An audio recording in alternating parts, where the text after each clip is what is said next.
So we now have the closest thing to confirmation that we've seen in a long time that GTA 6 is in the final stages of its development. In this video, we're going to take a look at the latest information we have and why we should trust it. And I can't state how important this news is for the development cycle of GTA 6 and how this could be some of the most important news that we've had recently about the game other than the trailer itself. But before we get into today's video, please consider liking and subscribing. I'm trying to get to 10,000 subscribers and we're nearly there, so thank you all so much for the support. It's just that final push now to get to 10k. Rockstar Games, a division of Take-Two Interactive Software Incorporated, will ask its employees to return to the office 5 days a week beginning in April, as the video game maker enters the final stages of development in its next game, the hotly anticipated Grand Theft Auto 6. In an email to staff on Wednesday reviewed by Bloomberg, Rockstar head of publishing Jen Kolb, we're just gonna call it Jen, said that the decision was made for productivity and security reasons. The company has faced several security breaches, including a massive dump of early footage from the new Grand Theft Auto and an early trailer that leaked in December. Jen wrote that the company also found tangible benefits from in-person work. She says, making these changes now puts us in the best position to deliver the next Grand Theft Auto at the level of quality and polish we know it requires, along with a publishing roadmap that matches the scale and ambition of the game. Return to office mandates have been a hot topic across various industries since the pandemic forced myriad employees to work from home. More recently, many employers have asked staff to return to the office for 2 to 3 days a week. A study last month found that remote work did not have an impact on productivity. Now, why is this all important? And how does this impact the release window of GTA 6? And I'll explain all of this after a quick word from today's video sponsor, Private Internet Access. Browsing the internet online without a VPN is like leaving the door to your house unlocked. A VPN essentially changes your IP address and bounces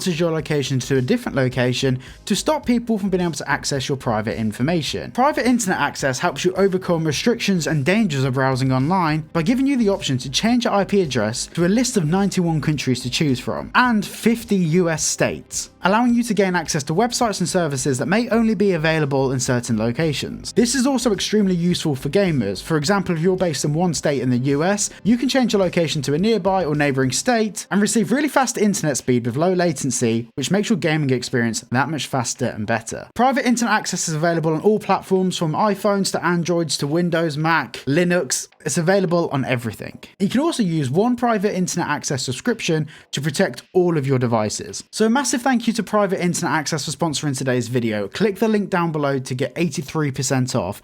That's only $2.03 a month, plus you also get 4 months free. So what is the importance of this information and how can we trust the source? Well, 90% of the stuff we know about GTA 6 that didn't come directly from Rockstar has come from Jason Schreier and Bloomberg. Jason Schreier has been an industry analyst and industry reporter for many years, and he's probably one of the only leakers, I want to say, that gets information correct. He was one of the original people that reported on the Project America's title for GTA 6, and over the years, from the announcement of GTA 6 to the trailer itself, he reported on that well in advance of it happening. Due to him being a writer for Bloomberg, which is obviously a massive company, he has a lot of people in the industry that will relay information to him because he is a reliable way to spread leaked information. It's not like dumping a post on Reddit or a video on YouTube. Bloomberg is considered to be a widely accepted, reliable news source, and the way that the news is publicized is done in a professional manner. And in this example, an employee at Rockstar has received an email, they've sent this to Bloomberg, which I'm pretty sure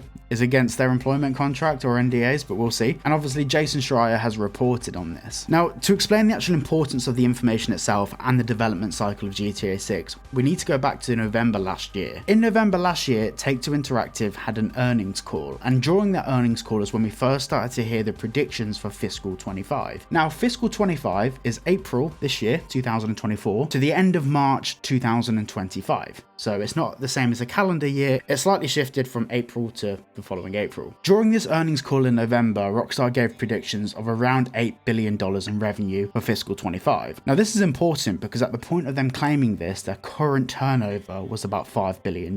And Take-Two Interactive have been around for years, and it's taken them this many years to get to $5 billion of revenue. So to increase that revenue and turnover by just over 50%, it could only really mean one important thing. No other game from Take-Two Interactive will get even close close to that $8 billion mark. And we need to fast forward a little bit to earlier this month where Take-Two Interactive had their latest earnings call. And during this earnings call, one of the investors asked, what are your predictions for fiscal 25? And they updated their predictions to be round about $7 billion.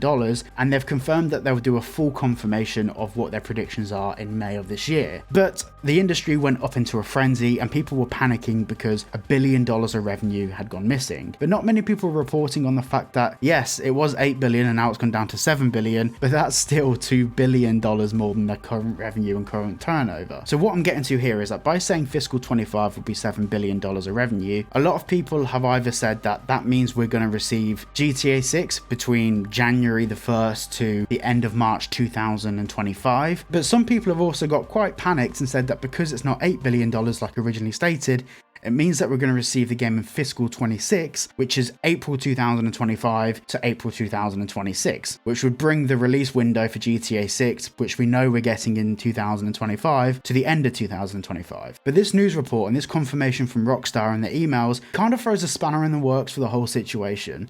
Because if they're now entering the final stages of development now, a year for polishing is a decent amount of time, especially for the amount of employees that Rockstar Games have. If Rockstar do another 12 months of polishing, this game will be ready for March next year. Now, that being said, there could be delays and there could be issues with the polishing process.